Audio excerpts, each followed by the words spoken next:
Well, from the looks of it, you need to organize that closet a little bit. That's Tammy's office. I'll let her know that you said that. Okay. I think it looks great. Don't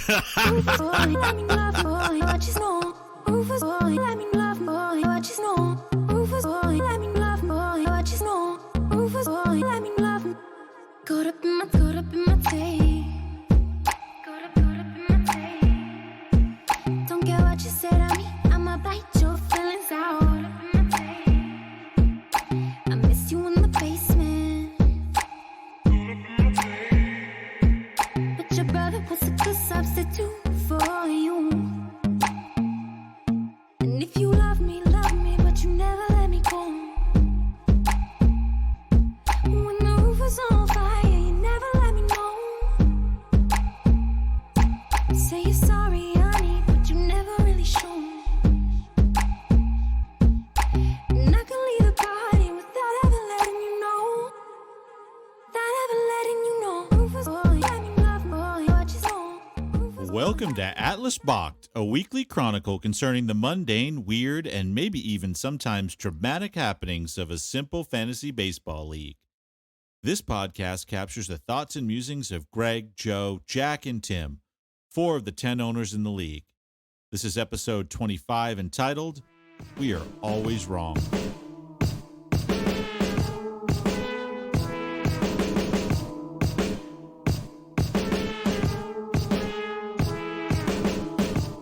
Welcome to episode 25. Hello, Balkers and Balker Nation. Greg, we have you back. Welcome back. I'm back. Good to be back, boys. Yeah, Good to see you. Glad you got your shit in order. We're happy to have you back. Jack, welcome to the podcast. Is it football season yet? It is for you and the rest of us. Still have a meaningful couple of games to play, but for Greg, it was football season in fucking week 5, I think. Oh, Yeah. boy. And I think that was the first time he threw the towel in, if I remember correctly. So Yeah. I wasn't taking it to the limit like you were, Tim. Yeah. Would that I were so good as you. would that you were. Don't start talking like Shakespeare just to make everyone think you're fucking smarter than me. Would that you were. And Joe, it's good to see you actually downstairs at my house. I was going to say, it's been a while. Tim has Joe locked in his basement as we speak. Yes, and believe me, for the safety of all humanity, that is a good place. Here we are. We do have the results from this week's Game 3s, and we got to say, both of them were snoozers. Both of them probably did not leave Jack or Joe feeling well. We had Omission Commission winning the third and final game of that series against the Jack's Wax Packs. They won 46.9 to 40.15. This moves Jax to the consolation game. Lethal Injection crushes Reardon Metal 51.65 to 41.85. Oh, crush. Obliterating, yes, Reardon Metal. And so this means that we now have our World Series matchup. We have the Omission Commission and Lethal Injection. And I think this is where Greg talks about his preseason prediction of Joe winning it all. Did you want to remind the folks about that? I mean, I got a lot closer with my predictions than any of you idiots. That's for sure. Who could have seen little Theo Epstein coming out of the woodwork, you know? I don't think any of us did. I really, and in fact, I don't really think the real Tanner Boyle even himself thought he was going to be in the World Series. That's true. So this sets up, I don't know the last time I gave one shit about, the runner-up consolation bitch game, whatever you want to call it. We take a look at this with Jack's Wax Packs and Reardon Metal. We get the matchup that we thought was going to happen. One of these guys will actually get some winnings, and one of these guys will be in what I believe is the shittiest spot in all of Juicelessdom, which is the 4th spot. So you have shitty picks, both in pitching staff and the player pick, and you don't get any money. Although I think, Jax, you've hedged that a little bit because you have Greg's pick, which means you actually are pretty good there. So really for Joe, that would hurt a little more. Greg, what do you think? Who do you think is going to win that game or that series? Well, it depends. As you guys know, I predicted Joe to win it all, but that didn't happen. Now it depends. Are you guys going to soft play this consolation game? Now, when you say depends, are you talking about the age of Jack's team? Oh, Ouch. Oh, boy, look how the losers go at each other. Two of Mike Vick's old pit bulls that couldn't make the main event. Neither one of us is going to soft play it. Well, yeah, it seems like listeners, you can't see Jack, but he seems to have some sort of psychological break because he's fully embraced loserdom because he's clad in Philadelphia Eagle attire from head to toe. As soon as we lose, we move on. So yes, I have the one thing I've learned in fantasy is to latch onto the positives and completely dismiss the negatives as if they never existed. It was a fun season. It was a hell of a run. I know I got to put a lineup in against Joe for third place. It does matter. Fourth place is not desirable. Like Tim said, you're right there in the middle as far as picks go. You're now in the tougher division, which is an additional. Fourth used to suck before. Now it sucks worse. And as he said, you're going home with your pockets bare. So obviously I'm going to try to beat Joe. It's always fun to match up against him. I just thought it was going to be for a little bit more kiddie this time. Kind of sucks to be in this position, but it is what it is. You got to give credit to Mike and to Scotty for doing what they did, and now we've got another series that we have to pay attention to. But it's not as exciting as it would have been had it been for all the marbles. Joe sounds like Susan Lucci at the Emmy Awards, having lost yet another time and being very politically correct. I hold the record for being beaten by a Benigno in this league. Well, Dan, with that, then I'm going to have to go with Jack in the consolation game. Joe's already thrown in the towel. And thank you for not cursing me. I appreciate that. Jack should be really upset by now. I don't curse anybody. You guys curse each other. Believe me, I have my own curse that I carry around with me. So in the big game, in the game that for really all the marbles, we have Omission Commission and Lethal Injection. So, what do you think? You think the skinny Jonah Hill and his team, the Omission Commission, is going to actually walk away with the trophy? Or is Mikey's team going to continue its torrid run and just lay waste to a team that, frankly, none of us gave any respect to, even when he was 14-4? Again, it's the championship. They both made it. They deserve it. It's awesome. You got Paul DeJong, Eddie Rosario, Wilmer Flores in the championship. I mean, these are not the guys that I thought were going to be playing for all. No offense to either of them. Again, his team was better than mine. Interesting path. I personally, I'm going, well, who the fuck cares at this point? I don't know what the fuck we're talking about. This podcast is all about the four of us, and none of us are involved anymore. We don't even care who wins this next game. No, I mean, who cares what we think, because it's going to be fucking wrong. I was just about to say I'm going to go with Mike because of the Indians. They've been able to maintain it. They've done what the Dodgers had done pretty much all year, and they're continuing to do it. My Dodgers shut the fuck down on me this week. It was an odd one to go from being undefeated multiple times this season in a week to I think they were 1-5, 1-6 this week, but the Indians continue to do it. He got 12 and change, and some of these guys I don't even know the fuck they are. So it's a tough fucking series to judge. It could go either way. I'm going with the experience at Mikey the Greek making the right calls. I'm going with Mikey the Greek too, and one of the reasons is going back and taking a look at the scores. Had Joe lost one more game in the regular season, or had Scotty scored more points than Joe, which I think they were within a half a dozen, if I'm not mistaken, then at that point it would have been shuffled. Joe would have scored more in the 3-game series. He would have won 2 of the 3 games against Jack. He would have actually won this game by 0.1 points, and Joe would have been going to the World Series. Mikey had the tougher road on the end there, and Mikey's going to carry it through. And I do think the consistency on the pitching is going to make a big difference there. Scotty, I love you, but how do you beat a team like that keeps throwing up just gigantic points? Well, just based on your analysis, Tim, I'm going to go with Scotty Davis Jr. because your deep, thoughtful analysis has gotten you, and not that my analysis got us anywhere either, but it's gotten you nowhere. So just to be the contrarian, because I heard last week that the definition of being unwilling to commit was suddenly Greg-like. I'm going to be very decisive and say that Muggsy Hill's going to take it. I'm not sure what I think at this point because, I've accused Mikey's team of being up and down. That's my knock against him all season, and yet he just kicked my ass. We're up and down on your ass. And exactly. Exactly. And so we have Scotty's team, who my knock against him was the Cardinals pitching staff. And yet his was the team that concerned me quite a bit going into the playoffs. Remember, I made the statement that I wanted to play Mikey rather than Jack. in this first series. So I think, Mikey appears to be the stronger team. However, I think Scotty has the mojo, so I'm going with Scotty in this one. It's a group of guys you could really see it going either way, and this season more so than ever that seems to be the case. The reason, again, pitching, I like Mike with the Indians, although the Cardinals have been solid. He just hasn't used them each week. The one thing though is, again, we joke Mikey the Greek. Mikey has made the right calls. His team scored a little bit more, over the last few weeks during the playoffs, and it's because he's made the right call. Scott has had the ability to have outscored Mikey with the guys on his bench, and almost every week he's got somebody on his bench with fives, and while somebody in his lineup is a little lower. So just the ability to make that call again, I think gives Mikey a little bit of an edge as well. Well, there you have it. So we're evenly split. We're evenly split. I'm sorry. Yep. No, that's absolutely. We're evenly split. I agree with you, Greg. We are absolutely assured of 50% correctness on this podcast. So I think Ty goes to the runner. So that means we have accurately predicted the winner no matter what. That is correct. Yes, that is true. Yeah. Get it right.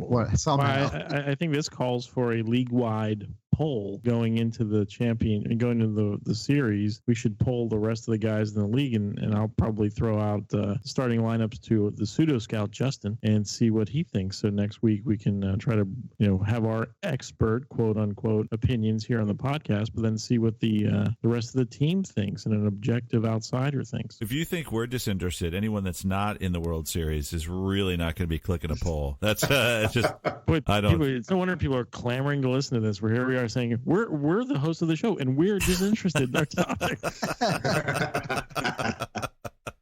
It's like CBS. Oh. Well, Bachers, let's go ahead and pause here, refresh our drinks, and come back for a little more talk about baseball in general.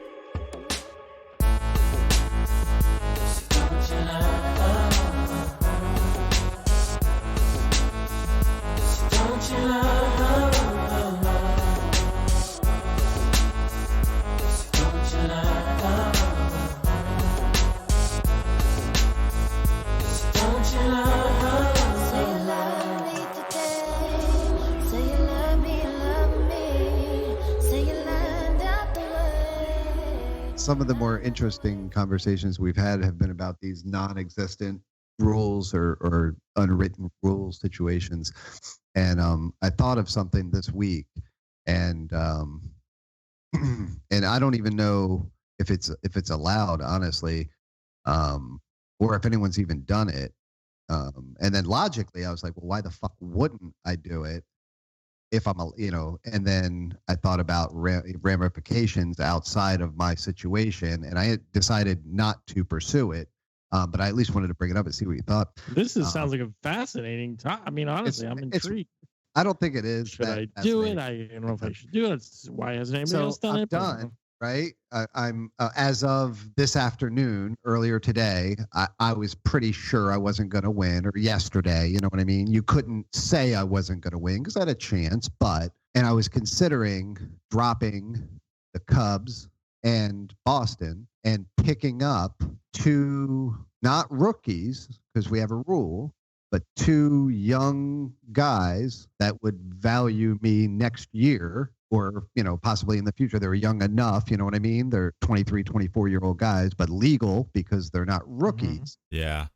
A, it's manipulative towards next season, and B, I thought then Scotty could pick up one of those stats and use it against Mike. Are we recording this? We should be recording this. This is fascinating. I guess I should have waited. Yeah, I didn't know if it was important. If it was fascinating. No, yeah, we are. Yeah, I got it. I got it. Okay, sorry.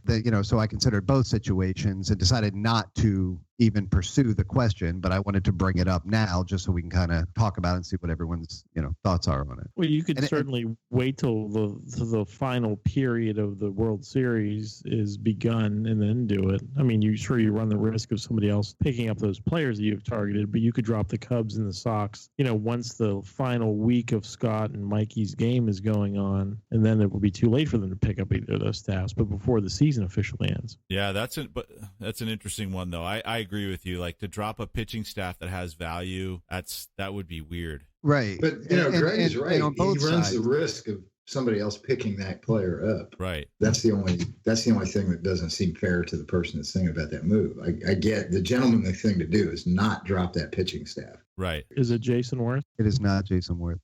But like nobody does it. Why wouldn't everybody do that in the last week Yeah, of the that's season true. that wasn't Yeah. going to make the playoffs? It just gives you an opportunity to snatch an extra guy. I picked up a guy after I was eliminated, but I dropped a player to pick up a player. But it didn't involve pitching staffs, right? No.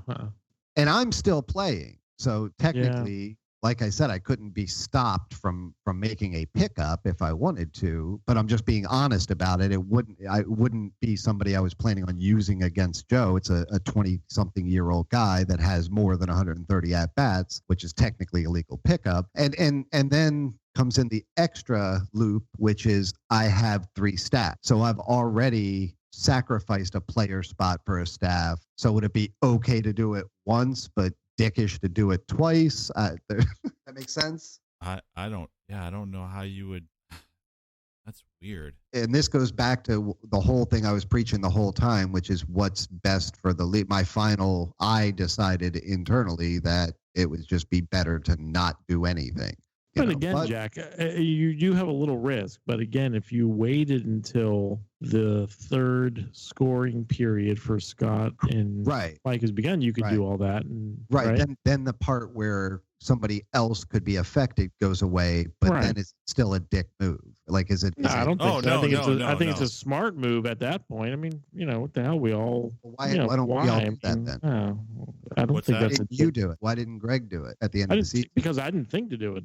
Frankly, has nobody just thought of it? We've been in this league for how long, and I've never seen anybody do that. I can't remember anybody doing it. But either. There's nothing wrong with that. I don't think it's anything. I think it's innovative. I mean, Yeah, to me, what's interesting about it and what I haven't worked through is because then you're doing it. It's not going to affect anybody. Essentially, what you're doing is you're just picking up someone that has had at least 150 major league at bats at the point of when the trading deadline hit. So what that means is you could have picked that person up at any time.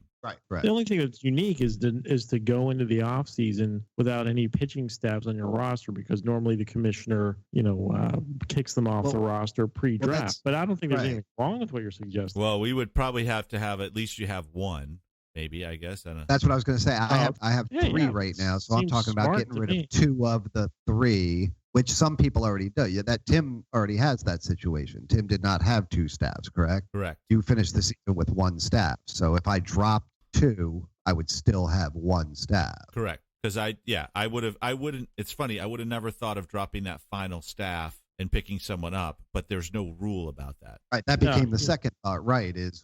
Can you just purge your team and grab an extra guy? And if so, then everybody should do it from now on. Everybody should do it, and you'll be the first person to do it. Everyone will be like, "Wow, that's smart." And then starting henceforth next year, we'll all do it. And it'll change strategy because teams with 2 pitching staffs, like I only had carried 1 all year, but a team like Tim who got mathematically eliminated, and had 2 staffs, or me if I had 2 staffs, we'd drop that 1 staff and use it to stash a player. That's smart, I think. I don't think there's anything wrong with that at all, unless Tim wants to make some commissioner's ruling that It almost seems like Jack doing that as a sacrifice, and he's possibly hurting his own team. That's not fair either. This goes back to our unwritten rule year-long conversation. If Jack said there's no rule against it, I'm doing it. Right. I'm dropping the Cubs and the Sox today. I don't think that's against the rules. I can see why Jack would have a sense of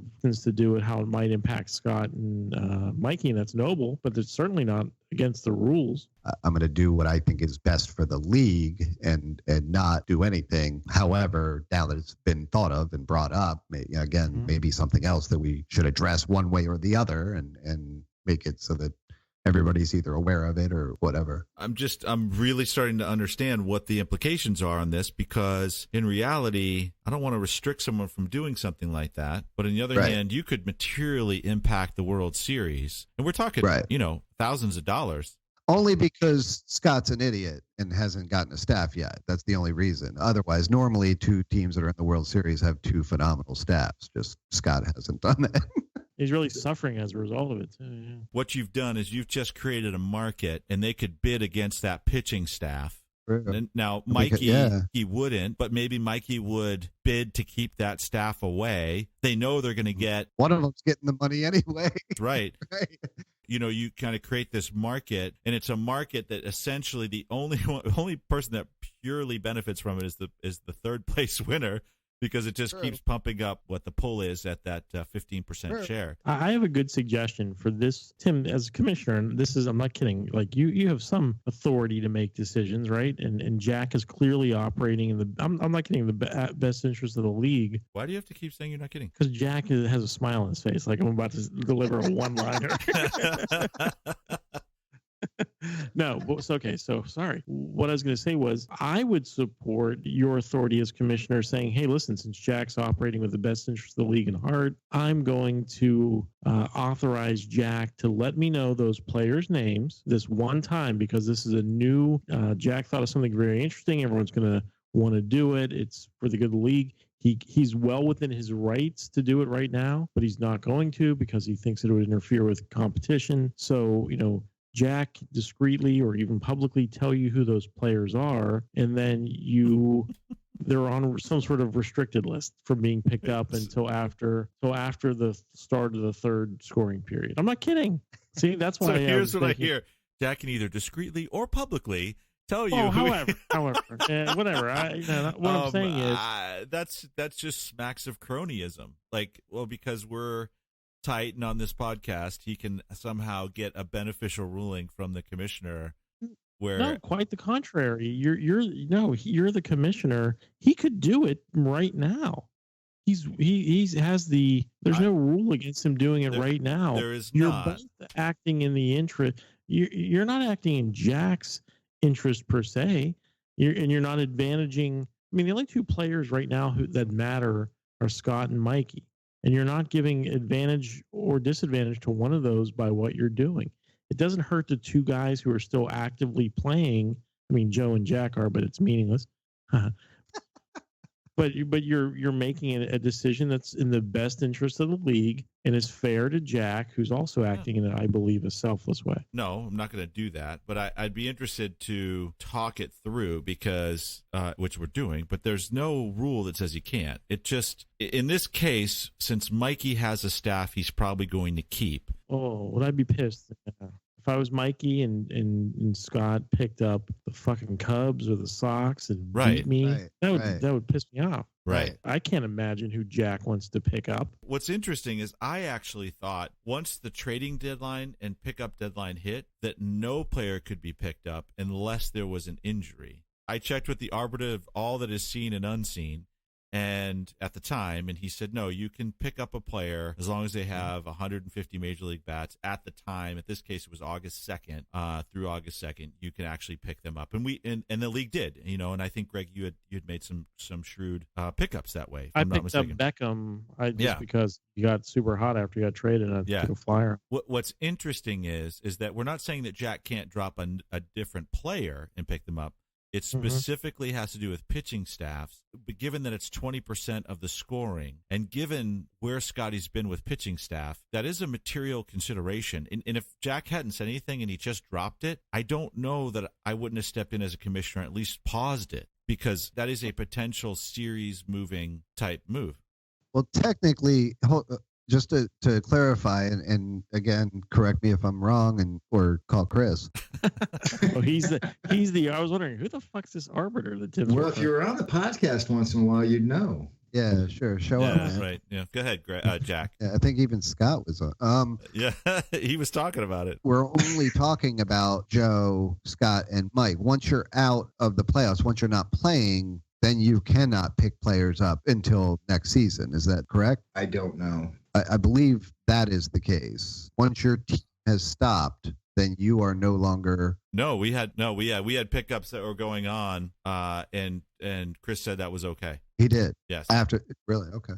then it's weird because then you're given a distinct advantage to playoff teams to make moves after 6 other teams are locked out, and that's weird. Well, you Right, see, right. and this is, and I'll be 100% transparent. And when all of this was first discussed, back years ago, whatever. And again, I don't have the greatest fucking memory, and that's why I thought once you stopped playing, you were no longer able to pick people up because it was done on the logic that you don't need to pick players up anymore. Only the teams that are still playing would need to pick players up, and they'd be picking players up with the idea of utilizing them because they're still playing. So again, never it was that assumed unwritten situation, but that was the mindset of the thought process back then at the time.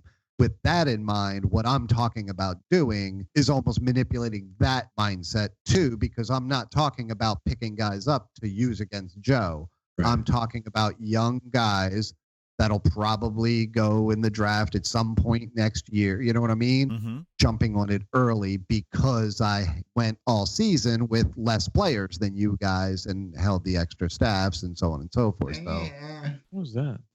Oh yeah, that's. I guess that's a whine from Joe. If I put in a request to pick up JJ Hardy and you don't do anything with it, Tim, as commissioner, it just sits in that queue unapproved by the commissioner, and then Joe submits to pick up JJ Hardy on Tuesday. When you get to it on Wednesday, wouldn't I be first? Wouldn't like my place in line be saved? If somebody questions that, it all of a sudden looks like you're doing something behind everybody's back. Or we could look at the other way around and say, let him drop his staff. If one of those guys picks him up, that's too bad for the other guy. If they both pick him up, then they can bid for it. Dude, again, it's those unwritten rules that I don't think there's anything illegal about that, but I would be royally pissed if I was on the losing end of the World Series because my opponent So outbid him. like that. I would just be bummed out. But I understand that completely, and there's no good way around it. The problem is you're playing in a league with some fairly intelligent people that are going to find ways to try and get an edge on everybody else. And Jack just happened to find a great way to do it.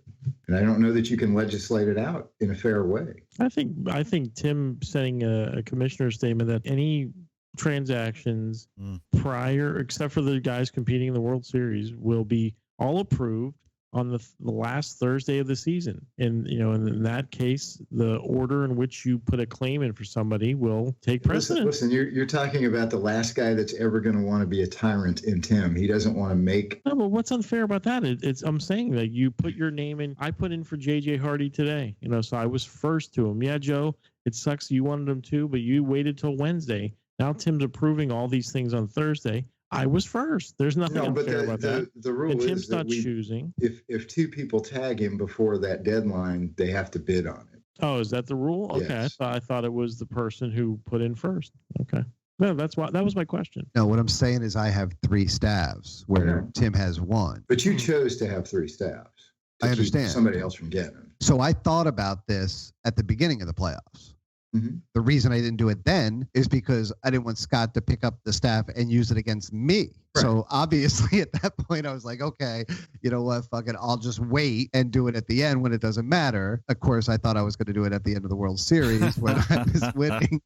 So now the scenario, presented itself. I was like, oh yeah, I forgot, blah, blah, blah. But then once I started thinking about it, then all this came into mind, and the fact that, again, I don't want to be one to affect, what's already going on either. So it's not that big of a deal. The fact is that it probably won't. I just want to, now, especially now, I guess that it's out there, we should probably set it now, and I don't do anything. At the very least, I would expect the 6 people that may or may not listen to this to be trying to figure out who the guys are that I'm talking about, but they're not that good. It's not that big of a deal. Probably spent more time on this for the situation than we need to. You're not the only. I mean, this is a great idea, Jack, and this is going to be put out this week. And and if the other league owners are listen to the podcast, what's to stop? Maybe not the same players that you want, Jack, but what's to stop Pops from dropping one of his 2 staffs and picking up somebody? And maybe the staff that he drops is appealing to Mikey or Scotty. We used to have a rule that you had to have two staffs. At one time back in the day, you had to have two staffs, and then we changed that and created the situation where, hey, if you want to run with one, run with one. If you want to load up, but you're going to be, I think penalized here. Maximum of 3, right? I think we said maximum of 3. Yeah, I think so. Yeah. Well, because Jack is still actively playing this week with Joe, so if he's soft playing it, he's justified in making roster moves. Even though these roster moves aren't for this year, right? You being honest about it, that's justified. There's no doubt about it because I'm still playing, but I'm just being honest. Yeah. That if I was to do it, it's not to make my roster better. I don't see that happening necessarily. So, is it possible to set it up where we can expand the bench by 2 spots after a certain point in the year? Kind of like we did it the opposite, and the reason we did that was to create interest and value in the following year's player draft and pitching draft, and the player draft. So again, we've intentionally developed the rules to allow people to ascend more quickly into the playoffs. So we definitely have set the game up in such a way that the advantage typically should go to a team that did not make the playoffs the previous year without enabling them. And so what we think go ahead, Jack. I'm sorry, dude. So essentially what I'm talking about doing is breaking that unwritten rule, not breaking it, but that is what I'm talking about doing is thinning the player pool for the draft next year. That's my goal. It's not, again, Jason Worth to try to beat, him with the 30-some-year-old guy. I'm talking about, 20-some-year-old kids that do have some potential. Fundamentally, what you built your team for was to win the World Series. You no longer winning the World Series. Suddenly, your team needs to change and change quickly for you to be competitive next year.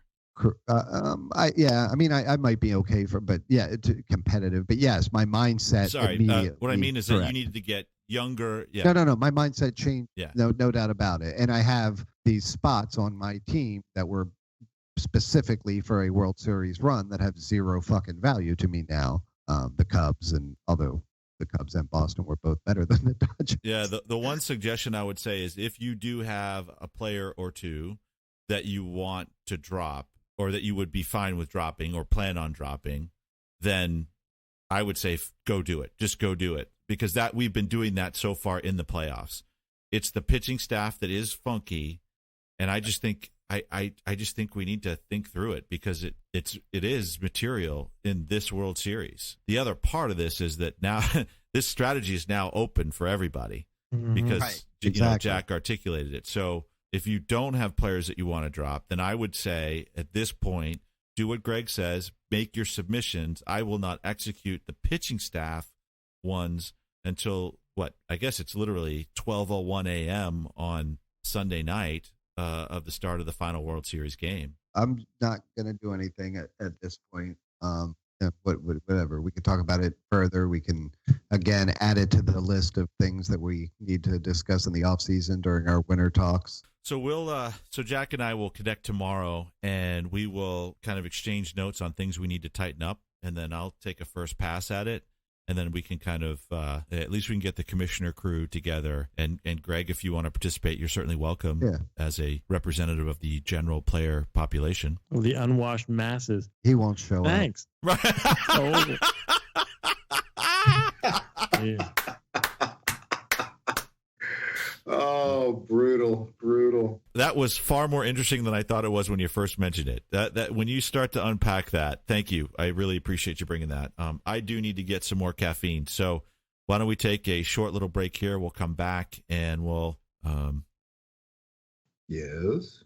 Yeah, we'll come back and definitely needs more caffeine. We'll come back and we'll talk some more. Yee. I'll be right back, boys. I could bet all of the riches that I ever had. Rushing the night like a shark, babe, would it be bad if I had to sit the line? 'Cause the bills that'll run up my back. You must start, nothing else can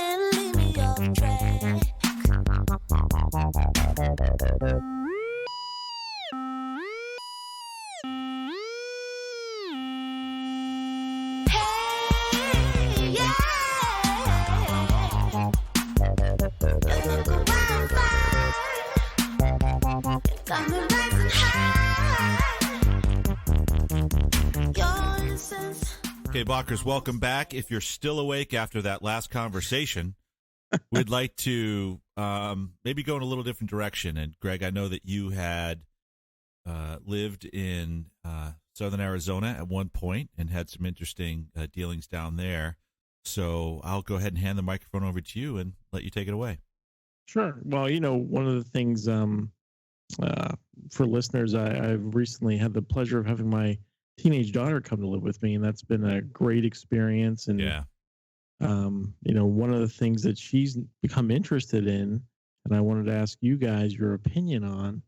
We've covered some obscure sports with our cornhole, whole branch of our cornhole discussion, but my daughter's gotten interested in roller derby. Part of the biggest allure of roller derby is you get to pick a kick-ass, badass name. And so I certainly would be interested in hearing your guys' opinion on any potential names. And I will tell you that I have some previous roller derby experience in that. When I lived in Tucson, I dated, she styled herself as a professional athlete, which I always chuckled at, and I'll probably get shit about because she does listen to this podcast. But she always styled herself as a former professional athlete. And I was like, whoa, really? You're a professional athlete? It's like, oh, yeah, I did roller derby. I was like, okay. But she was a member of the Tucson Truck Stop Waitresses. nice. So she was the real deal. She was a legitimate professional athlete, I guess you'd say. And I don't know if I should give her name, but all the girls we can do first names. We just don't do last names. So if you want to give a first name and you think she'd be all right. Well, I mean, I would give her roller derby name. That's perfect. Which would be but she'd be pretty clearly identified. Okay. And she's probably, if she does listen to this particular episode, she's probably going to be so pissed at me because I'm being less than. What's she going to do? Break up with you? No, that's true. Yeah. She's done that once. She can do it again. Oh, break you know what? Fuck it. Let's go all in. Let me tell you about how we broke up. At this point, I guess it doesn't really matter. That's true. Anything for ratings. Maybe we ought to think about this. Maybe we can't afford to lose another listener. That's true. No, we're actually going up. Okay. So yeah. Yeah. Okay. Good. Actually, so since Greg has not been on the episodes, we've go up further. So I don't know. Oh man, you guys are rough. Okay, so she was a member of the Tucson Truck Stop Waitresses, and her name was Sunny Side Up, and you can look her up on Instagram. She has an Instagram account, Sunny Side Up, and so obviously she's a very bubbly, friendly gal, and that seemed to fit her personality. Till she straps the skates on, right? Yeah. Well, yeah, I guess. Yeah, she was, but she even then. There was the show and there was the actual sport part of it. She was known for a more friendly, positive attitude. She was one of the good guys versus the villain characters. Gotcha. So like a Greg type versus like a villain like Jack, obviously. And so Sunny Side Up, Tucson Truck Stop Waitresses, and she was legit. It was kind of fun. Again, her promoting herself as a former professional athlete, that was a little annoying. Aside, we would walk around Tucson and people would recognize her and be like, oh my gosh, you're Sunny Side Up. And I was like, wow, that's cool. I'm dating a former professional athlete. So you're a groupie. But no, I was clearly not, because I was like, what? What do you mean you're a professional athlete? What did you what? Okay. So we should actually have her on and interview her because she was a professional athlete. I don't think so. Wait till you hear this next story. Honestly, I'm totally burning the bridge with this young lady. I'm just counting the time. Joe, how long till Greg texts me after this is done? Hey, do me a solid and cut that out of the story. Edit. I'm not worried about it. Nah, I'm not worried about it. I give it overnight. Nah, shit, nah, fuck that. Things, I don't live anywhere near Tucson anymore, and it's all with my rearview mirror. Although I had maintained, we had reestablished, let's should say, a friendly relationship, because we certainly hadn't maintained a friendly relationship. So, guys, you guys who know me know what a coward I am, the very core of my being. And so the best thing to me about texting, or one of the nice things about texting, is that it's a great medium for breaking up with people. I'm looking at Tim. Tim's having a conniption. When something's just not working, and it's not, it's like Dave Mason said, there are no good guys. There's no bad guys. It's just you and me, and we just disagree. When you get to that point in a relationship, it's just time to end it. I'm not a believer in, hey, let's get together, take each other's inventories, and let me try to justify why I want to break up with you. I mean, the fact of the matter is, whatever reasons I have, whether they're good reasons or they're bad reasons, they're my reasons. And so you just got to respect it. What's the point of creating an awkward situation? So, long story short, I usually text in those situations. I think it's, the decent thing to do. So anyway. Very thoughtful. Yeah, it is. I know. So in this particular case, she's sunny side up, lovely gal. If you're listening, I won't say your real name, but you are an amazing girl, and I wish you nothing but the best. But things weren't working out. We were close, but not quite there. And so we broke up. And maybe, all kidding aside, to my discredit, I did it via text and said, I don't really have any desire to get together. And for you to like pull from me the reason that I didn't want to see you anymore. Yeah, I could do that, but I'm just gonna ultimately hurt your feelings, or I'm gonna tell half truths. So just trust me that I don't think we should see each other anymore. Blah blah blah. And so surprisingly, she took it fairly well, as far as I could tell. But then, so what did you? Yeah.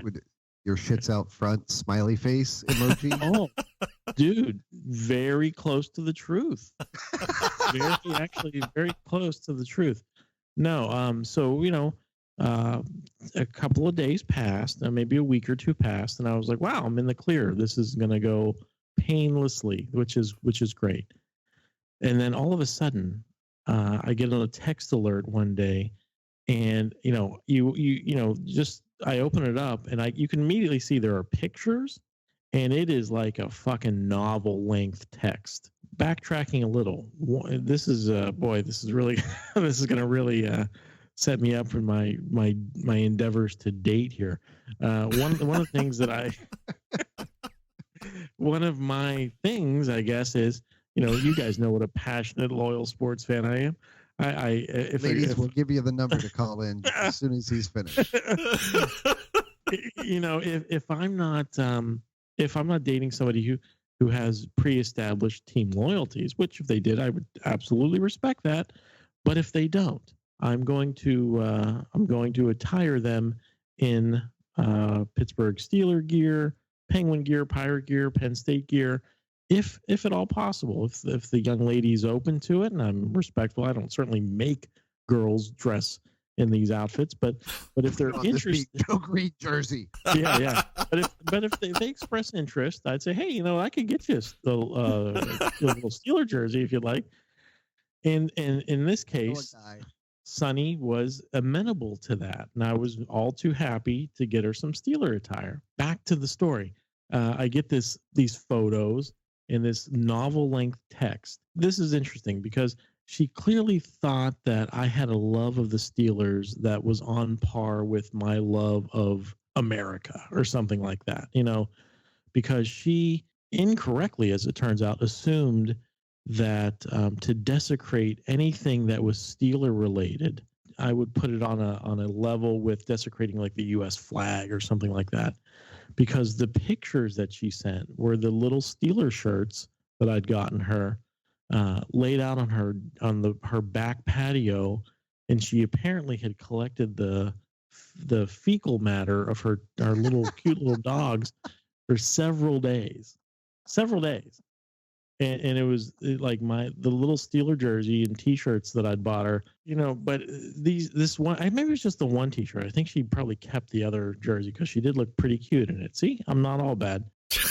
These jerseys were covered in shit. And then there was this lengthy text message, again, taking my inventory and telling me what a jerk I am and how emotionally shallow I am and all these manner of unpleasant things. Here's what I think of your Steelers or something to that effect. And you're just lucky that I didn't leave this outside your door. And I was like, whoa, I was pretty shaken by it.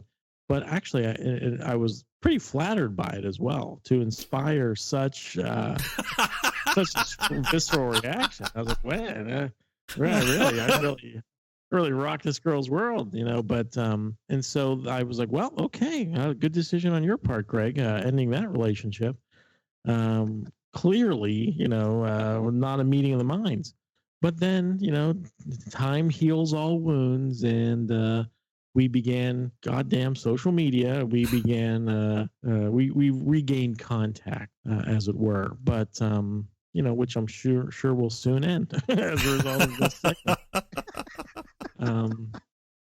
But what this has to do with Steelers jersey?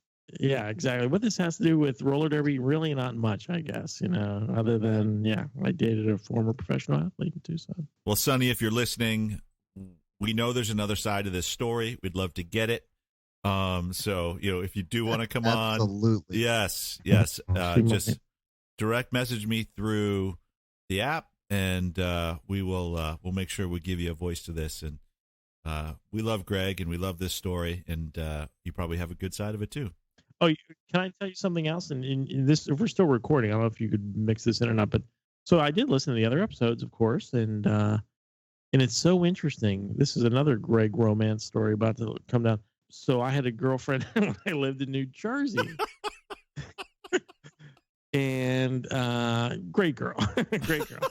And so after I left New Jersey, which was before Tucson, I ended up going back to New Jersey to hang out in Hoboken with some friends for a weekend. So anyway, this girl named Stephanie, and she's awesome. She is somebody I would date if we didn't live halfway across or all the way across the country from each other. But we dated briefly. Then I moved to Tucson, so we broke up because of that. And then I saw her when I was in Jersey, and then I went and hung out with her again. And and she and I are cool. And I put pictures of us on Facebook, the two of us on Facebook.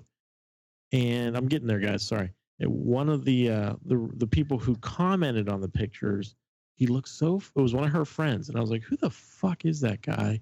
He looks so familiar. And we had posted 20 or so pictures of us over the course of a couple of visits, and this guy was all over them, posting like, oh, you guys we're having a great time. And every time I look at this guy's profile picture, I'm like, who the fuck is this guy? He looks so familiar to me. He's friends with Stephanie, and he happens to be the actor who played the Chuli's Gum representative on Clerks. Shut the fuck up. Yeah. He's like a musician, right? In Jersey. His name's like Scott something or other. Yeah. He's friends with my old girlfriend from Jersey, and he was like commenting all over our pictures and stuff. We should interview him. That's awesome. That would require me calling Stephanie, and I haven't talked to her in a while, so it ain't gonna happen, boys. Now, face-to-face breakup, or did you just disappear? You just moved across the country. I Twitter. So no, so I moved to Tucson, and then I went to New York, and we got together, we hung out, and then I came back to Portland, and then I flew out for a visit with her. Actually, I flew out the weekend that Penn State beat Ohio State last year. That was a great weekend. And so I hung out with her, and we talked about we still had feelings, and we talked about like a long distance thing. But ultimately, I think we both know that it just couldn't work. So we're still friends on Facebook. When my parents passed, she sent me kind notes. I'll comment on her stuff. She'll comment on my thing. But we never really said, okay, this isn't going to happen. We never really said that, but I think we both know it, obviously. So there's no animosity. I could, if you wanted me to, ask her if I could reach out to the dude. You do work it though, man. You've been trying. I know that. I do see that, but I threw that in there specifically. I didn't know if you'd seen Clerks or not, or any connection, but Jack and I built. Really, it was the first kind of brick in our relationship was Clerks. Right? Wasn't it? No. No. And the first thing it was the Brad Pitt was a stoner in the movie. What was it? True Romance. True Romance. That's what we talked about. Yeah. I think and that book, Battle Royale. I thought you meant the Holy Bible. No. Well, it is biblical in a certain sense. Have you ever read Battle Royale? Do you know what? Nah. Oh my God, Joe, have you read it? I think I recommended it. Hell yes. Yeah. Okay. It's basically it's a good Hunger Games. It's twisted. No, it was before that. Yeah. They made a movie too. They did. It's hyper violent. Obviously, the book was. But it's a book that I read 20 plus years ago that I still think about at least once a month. Like it's just that. It's and maybe not for a great reason. It's not a feel good. It's just not a love story per se. Yeah. But yeah, you're reading a DFW. Did you say David Foster Wallace? No, I'm reading the book you recommended, the Gary Scheingart book or whatever is how you should. Absurdistan. Russian Debutante Handbook. Reading Super Sad. No, the Russian Debutante's Handbook. No, what am I reading? You should read Super Sad True Love Story. No, that's what I'm reading. That's what I'm reading. Super Sad True Love Story. That's awesome. Oh, that's right. You talked about that. That's awesome that you're reading it. Yeah. That's another disturbing book, but it's a good one. Honestly, speaking of girlfriends, this is an honest question. And Greg, I know you're not currently married, but when you were married, I wonder what you think about Joe, and if you'd call him a baller for basically traveling cross country with his wife's single friend. Like he did not go on vacation with his wife; he went on vacation with his wife's single friend. Is that baller or is that that bad? is? I met Joe in person just briefly. And I was like, "Oh, where's your wife?" And he explained the situation, and I thought to myself, "That's interesting." Yeah, I did say that. I was like, "Wow, that's Joe." I didn't know. Am I Mormon? I didn't know. like, holy shit, that's baller! You just hop on a plane across the country with your wife's good friend who's single. All right, cool. Yeah, that is. It really that is. doesn't happen to you guys. No. Well, no. I don't have a wife. No comment. No. Oh God, Jesus. Oh, that's funny. Just any last parting shots at Scotty? Just and if this, just want you to know what Scotty's saying, if that kind of gets you primed up a little more, if we want to say something to Scotty or not. But he said, "We are all jerks for working him over. But I did win the playoff round with almost non-existing pitching, exclamation point, hashtag laughing last." It would have been better if it was pinching, not pitching. There was very little pinching as well. So. Yes. Yeah, I'm definitely not on top of my game tonight. But, yes, so thrilled, and you are all jerks. Obviously he has, graduated above and beyond us peasants and doesn't have the time to come on and talk about his tremendous success. I'm sure he's hanging out with much more important people talking about plans for his championship run. And, I just appreciate the fact that he allowed me to lose to him before he decided to blow us all the fuck off. Scotty Swagger, he's hanging out in Huntington Beach right now, I guess with all the pretty people. Maybe we'll get Scotty and Mikey on next week to hear about them break down their series and how the first week went. Greg, Jack, Joe, I'm glad we're all back together. It's great talking to you. And, boys, I really appreciate it and love doing this. So, Balkers, have yourself a good night, and we'll talk to you next week. Congrats, Later, Mike, guys. Scott. Congrats, guys. Good luck. Good luck, you too. And it's nice when the podcast ends at 8:15 instead of 12:15. Yeah, Tammy's challenging us to a game of cornhole, so let's go kick her. Have fun, guys. Is that why Joe came up there to be the fucking official referee? We're going to damn well establish where the line is. Just so you know, I crushed them all last night at darts. So, and it was legitimately laid out appropriately. Any toe did. fouls? No toe fouls, man. I dug in like it looked like I was toeing the rubber. Nice. He did well. All right. All right, boys. We'll talk Peace to y'all out. later. Bye-bye. Bye.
Stars and our hands are untied.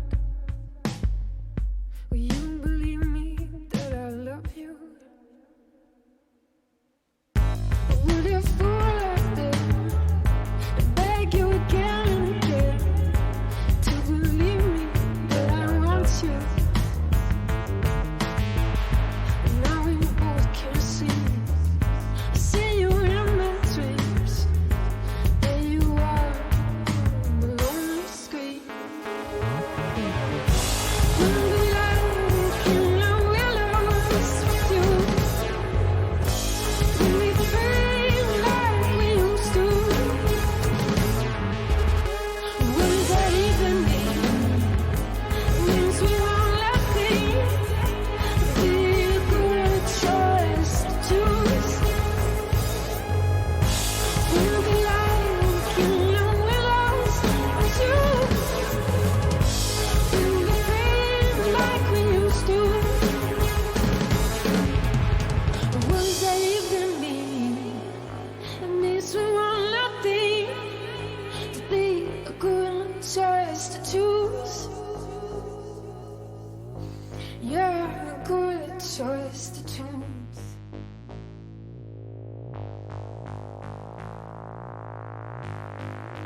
she had a bad moment.